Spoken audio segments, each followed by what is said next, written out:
Olá, eu sou Matheus Tramon, aluno da Faculdade de Computação e Informática da Mackenzie, e eu vou resolver o problema Jogo da Vida da OBI de 2024. Esse problema consiste em um jogo de simulação em que você tem um grupo de células, algumas mortas e outras vivas, e você tem que simular, de acordo com as regras do jogo, como elas vão mudando ao longo do tempo. Então, nesse caso, as regras, o jogo acontece, numa matriz. Então, as células brancas estão mortas e as células pretas estão vivas. E você segue as seguintes regras. Se uma célula morta possui exatamente 3 vizinhas vivas, ela vira uma célula viva. Se não, ela continua morta. Se uma célula viva possui 2 ou 3 vizinhas vivas, ela continua viva. Se uma célula viva possui menos que 2 vizinhas vivas, ela morre. Se mais que 3 vizinhas vivas, ela morre também. Todas as células fora da matriz, fora desse espaço que a gente vai receber no input, são consideradas mortas. A gente vai usar isso para nosso favor no futuro, tenha isso em mente. E o jogo acontece, ao longo do tempo em turnos. Então você tem um estado inicial, um turno 0, um turno 1, onde a gente pega as regras do jogo e simula nesse espaço. Então você vê, por exemplo, essa célula possui 2 vizinhas vivas e ela está viva. Vizinhas, nesse caso, são consideradas todas as células em volta, então as diagonais também são inclusas. Ela possui 2 vizinhas vivas, então ela continua viva. Aqui ela possui 3 vizinhas vivas, agora ela continua viva. Aqui ela possui 2 vivas, continua viva. Agora, se a gente pegar essa célula, a gente vê que ela tem 2 vizinhas vivas, continua viva, 3 vizinhas vivas, continua viva. Desculpa, essa aqui também possui 3 linhas vivas, Difícil ver as diagonais. Aqui ela possui 4, na verdade, se você for ver por essa lógica. Então, ela vai morrer. E ela morre. E aqui ela também continua morta, porque ela possui mais que 3 vivas. Ela tem que ter exatamente 3 vizinhas vivas para voltar à vida. Aqui na entrada, a gente vai receber o tamanho da matriz e o número de turnos que a gente vai simular. A matriz sempre vai ter as mesmas linhas e colunas, então é só um número que a gente recebe. E depois a gente vai recebendo as células e o estado delas em si. Então aqui a gente tem uma linha de células mortas, uma linha com 2 células mortas e 3 vivas, e assim vai. A gente vai construindo a matriz. Você vê que aqui a gente recebe, ao invés de, em outros exemplos, a gente recebia os inputs separados, a gente recebe eles tudo junto, uma linha só. A gente vai ter que lidar com isso no nosso problema também. E na saída, a gente tem que imprimir essa matriz como ela vai estar ao fim desses 3 turnos, que seria com as células tendo passado pelas regras. Então, é isso. Vamos lá. Eu vou resolver esse problema em Java. Então, vamos criar a new Java class. O nome do arquivo tem que ser jogo.java. Aqui temos. Deixa eu esperar inicializar aqui. Primeiro a gente vai importar o scanner, como sempre.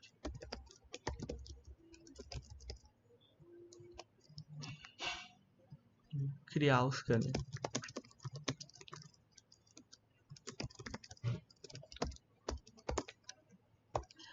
Ok?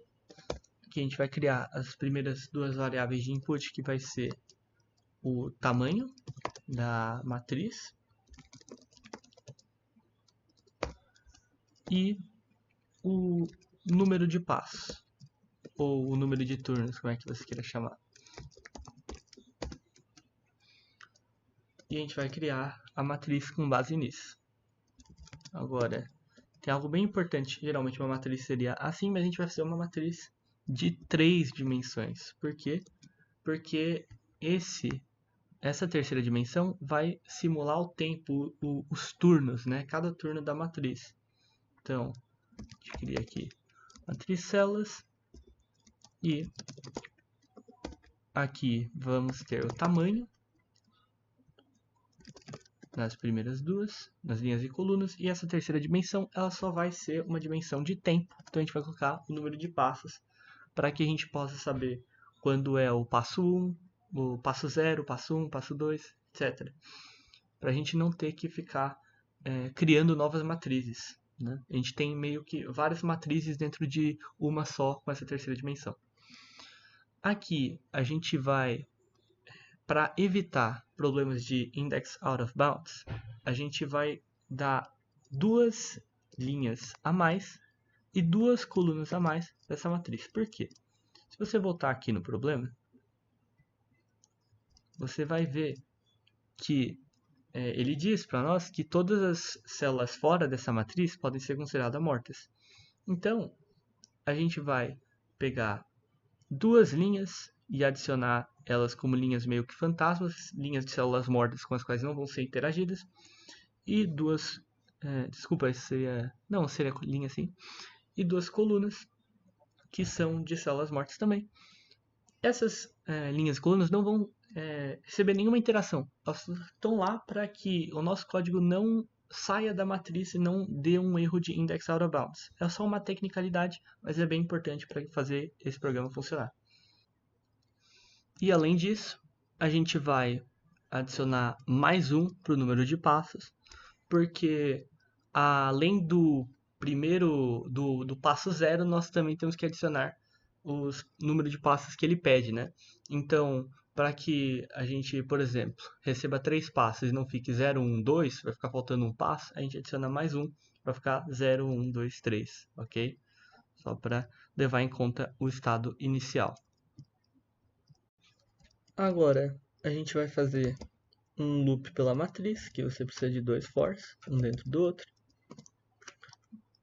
E mais a gente vai fazer algo diferente. Aqui, como a gente tem que receber o input de forma diferenciada, né? E a gente não recebe o input separadamente, mas sim uma linha só de uma vez, nós temos que traduzir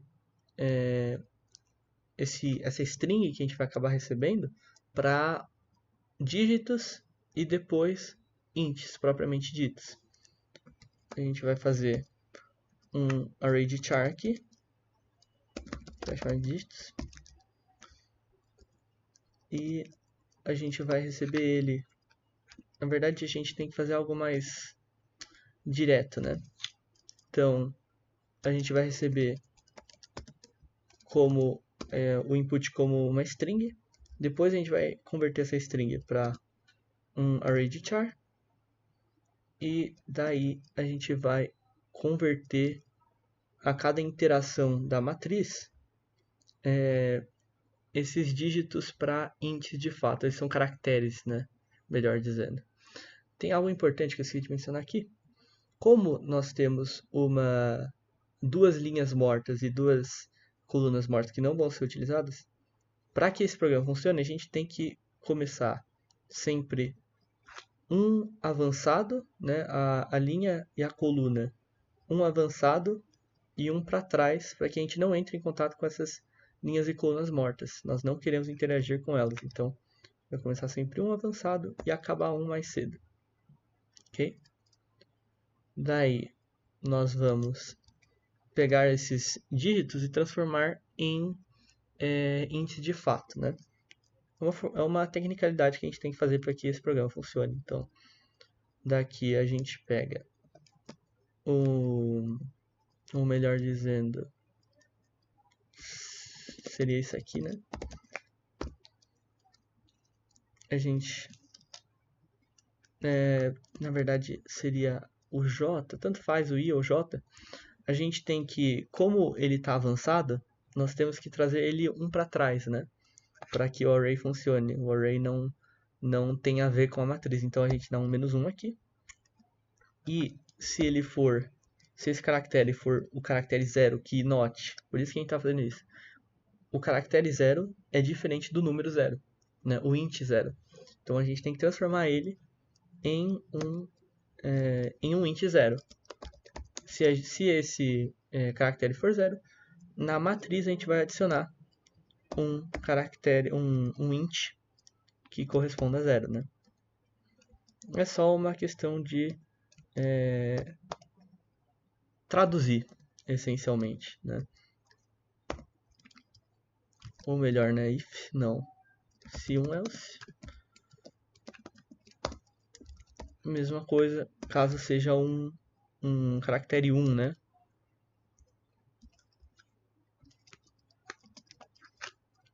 Então, seria isso, para a gente montar a nossa matriz inicial. Inclusive, eu esqueci de mencionar isso. Como essa é a matriz inicial, nós sempre vamos pegar a terceira dimensão como zero, mas é o turno inicial. Depois a gente vai iterar sobre os diferentes turnos dessa matriz.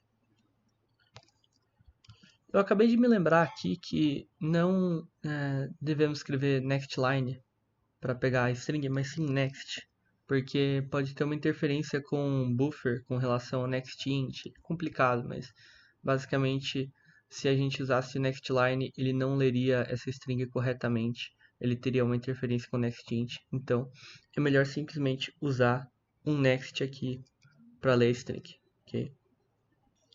Agora a gente vai iterar sobre não só a matriz, mas também os turnos, né, os passos.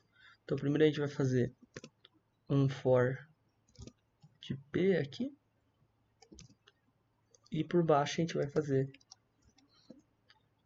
um for pela matriz em si. O que a gente vai fazer? Bom, a gente também tem que modificar isso aqui para 1, porque o turno 0 já passou, então a gente tem que começar do turno 1, que seria o número de passos, né? Vou deixar um menor ou igual para que ele possa chegar no último passo, já que isso é um número absoluto, né? Não tamanho de array. E aqui também a gente começa um avançado e um para trás, para não cair nas linhas mortas, ok? Bom, a partir daqui a gente pega, a gente inicializa, né, o número de vizinhas vivas, vai ser um contador, a gente vai inicializar como 0, e ao longo daqui, agora a gente vai fazer um cálculo dos slots da matriz em volta do atual. Então como é que a gente vai fazer isso? A gente vai pegar o spot da célula atual, que seria um IJ. A gente vai pegar ela no passado, né? A gente tem que checar a célula no passado, seria menos 1, menos 1. E a gente vai copiar isso aqui e fazer esse cálculo com vários vizinhos. Então a gente vai pegar aqui as vizinhas vivas. Como todos os valores são int, eu posso simplesmente somá-los. Então, a gente vai somar o número de vizinhas vivas dessa célula atual. A gente vai copiar isso aqui 8 vezes, porque uma célula tem até 8 vizinhos. Deixa eu ver aqui, 1, 2, 3, 4, 5, 6, 7, 8, tá certo? E aqui a gente vai mudar o I e o J, né? Então, aqui nós vamos ter a casa de trás, que é o I menos 1, a casa de trás diagonal. Nós vamos ter a casa de cima, I menos 1, e assim vai. A gente vai pegando todas as casas em volta. A casa da diagonal superior direita aqui, né? Seria mais 1 mais J mais 1. E a gente só vai mudando para cada linha, para cada coluna, etc.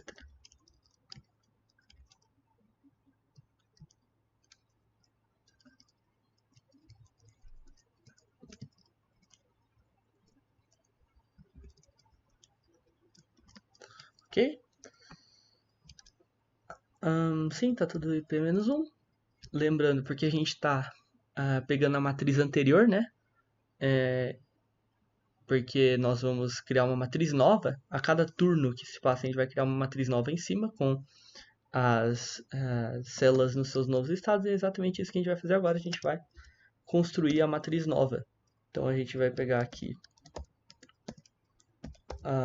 o spot da célula atual. A gente vai ver se é uma célula viva ou uma célula morta. Então, se for uma célula morta aqui, e deixa eu fazer um else aqui, caso a célula esteja viva. E aqui a gente vai escrever as regras dentro, né? Em ifs. Então, pro caso de uma célula morta, ela tem que ter exatamente 3 vizinhas vivas para se tornar viva. Então, se vizinhas vivas é igual a 3, essa célula desse novo turno, né? Então a gente não vai fazer um P menos 1, a gente só vai fazer um P mesmo. Ela vai se tornar viva. Se não, ela vai continuar morta. Okay? E mesma coisa para cá, só que a gente até pode copiar isso aqui só com regras diferentes. Se a gente vai fazer uma condição inversa aqui, né? Se as vizinhas vivas de uma célula viva forem menores que 2 ou maiores que 3, essa célula vai morrer. Se ela for entre 2 ou 3, ela vai continuar viva. Ok? Bom, é isso. E agora a gente tem que imprimir essa matriz para a saída, né? Então a gente vai vir aqui fazer 2 fors, fazer um loop para iterar pela matriz. Dessa vez a gente vai imprimir. Lembrando que tem que sempre colocar um para frente e o outro para trás.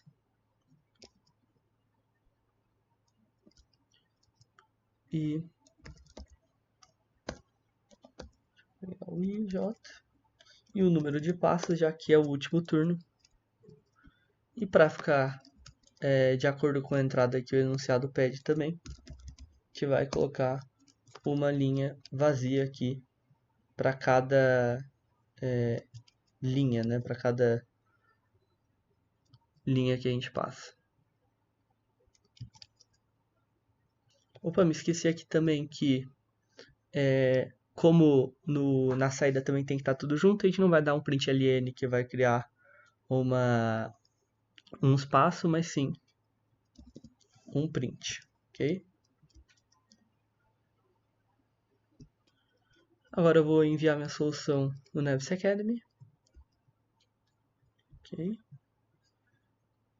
Enviar solução.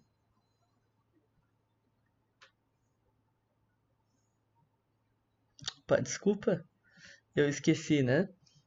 Que o Nevis Academy não aceita uma classe que não seja main.